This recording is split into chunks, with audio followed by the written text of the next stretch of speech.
Hello mga may guys, mao na pod mi ang atong kabasa ng Pinas. Ang video nga pala ito mga may guys ay nung nakaraang buwan pa. Nakita man ninyo mga may guys no na napaka maliliit pa ng mga butil ng palay. For today's video mga may guys ay kasama ko nga pala ang tiyahin ng asawa ko.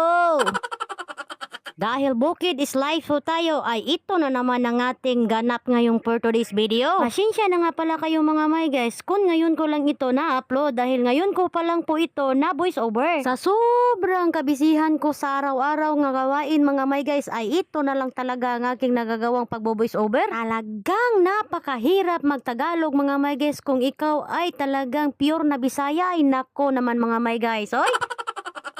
Napakadaming itlog nga pala ng coal dito sa aming palayan mga may guys. Oy, Ginoo, sinong relate naman dyan mga may guys na napakaraming coal diyan mga may guys? Kung pwede palang lutuin ang itlog ng coal mga may guys ay matagal-tagal ko na itong niluto mga may guys sa adobo. Ay!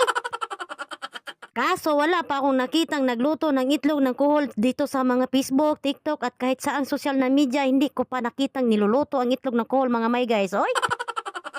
Fast forward mga may guys, nagsimbang gabi nga pala kami kasama ng anak ko, asawa ko at ako syempre. So that's it for today's video mga may guys. Hope enjoy watching this beloved video. God bless kaninyong tanan.